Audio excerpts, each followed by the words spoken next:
I would say the process that we did was very much a hybrid process.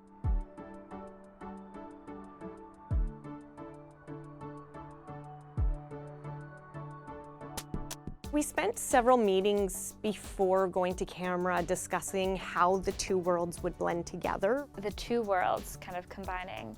The benefits of it was everyone's experience. Everyone was either was super experienced in their field or was so eager, like so entirely eager to commit to just diving in. Right off the bat, I knew we had to do something different to make it more interesting in camera, and also being able to have the theater soul of it, so we don't like shift completely into film. I really trusted Belen, the cinematographer, and I thought that we had a pretty good form of figuring out what was essential to be captured and what we could experiment with. And Belen would have these incredible ideas and offers. She would sort of explain it, and then we'd try it, and it would be amazing. So I was like, great. There was a lot of really creative and effective problem solving that I would like to take into the film world. I'd say the biggest challenge was myself as an actor. My machine is tuned to get reactions from the audience. Like, if I don't get the feedback from an audience as a theater actor, I feel like I must be doing really poorly. And that threw me off for the first couple of days. Harveen and I's greatest cheerleader in those moments on set was the writer, Kate Besworth. And so she was back there silently throwing her arms up, cheering the whole time. With film, I think, you have to be so flexible and adaptable and be able to switch on a dime. Because when you get into the room, all of a sudden, oh wait, the lighting is so different from what we thought. Oh wait, this isn't gonna work. Oh, we have to switch the angle. You have to always be prepared to change it, try new things, throw the thing that you did for 10 takes out the window and replace it with something completely different on the 11th take. Different people were willing to let themselves be put out in order to make it work. And that was a big difference. And everybody was so helpful and so nice all the time. I could be like, oh, can I have like a huge frame overhead? It was just like, yeah, sure, and it will happen. Gerald and Herika. Herika was our theatrical lighting designer and Gerald was our lighting design coordinator. And they brought opportunities to the film world of like, well, we can change the setup with moving lights really quickly for you if you want to, so that they prepared a full theater style lighting plot that could shift the lighting in the room fairly quickly. That was ready so that when the film team came over and said, we want to move the shots here or whatever, that those adjustments could be made fairly quickly. Everyone on set was just so professional and so amazing at what they do. Everybody, every position, we had the cream of the crop. In my head, I was like, wow, it's just gonna take us so much time because I'm just used to like having to do 5 takes, right?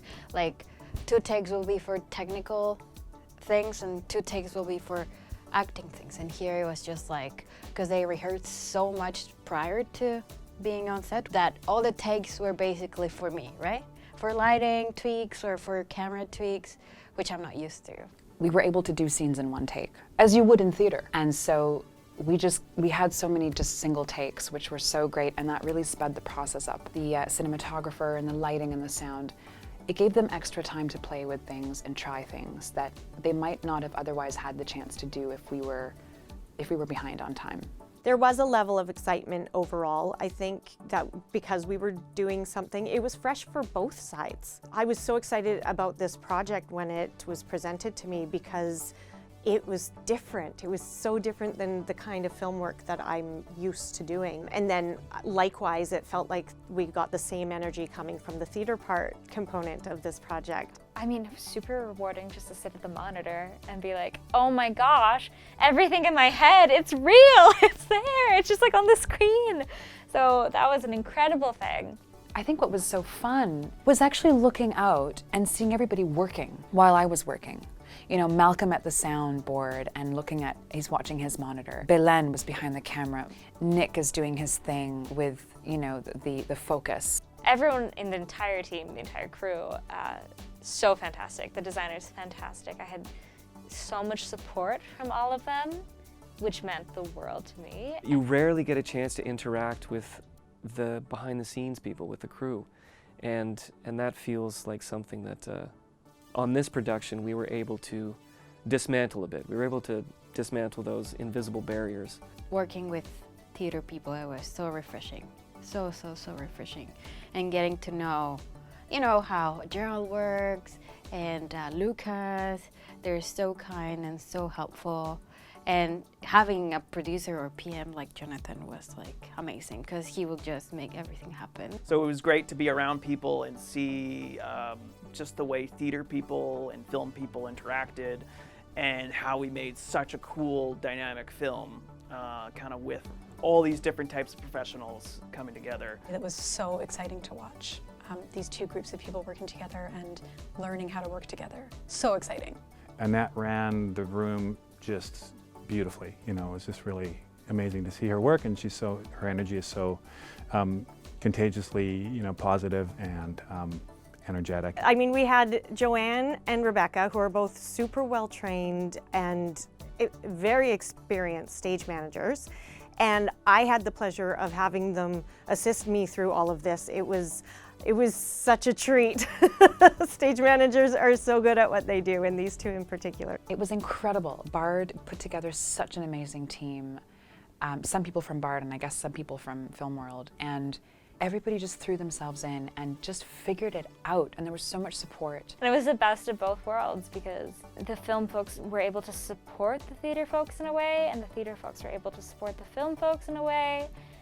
And I think there was a real respect for each other's craft that was going on. It felt like we became more of a family on this set than any other film or TV set that I've worked on.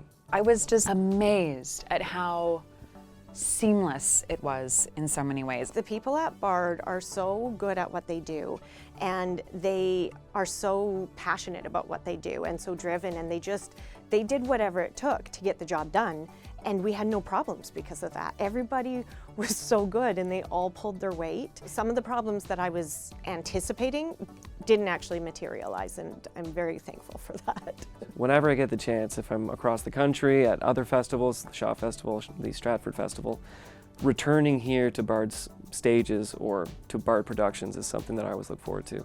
And I tell everybody about. I tell everyone that they have to come here. I am always going to be grateful for this production. I really think it was a monumental shift. It's both. It's a play, but it's also a film. So I hope people get inspired by it and are able to do it more, and not just the first time because of COVID, but it's like, oh, this kind of works. Let's just do it more often. It was a very intense pocket of time. It was very short and therefore very intense. And I think the relief of just having done it, having conquered this thing, it was a beautiful, beautiful time, personally, again, to meet these people, to spend time with these people creating this thing. I think convincing the theater in all of us to trust the film was a challenging process, but once it was there and it came to life, it was the most rewarding thing. And I think everyone was just so happy with how it turned out.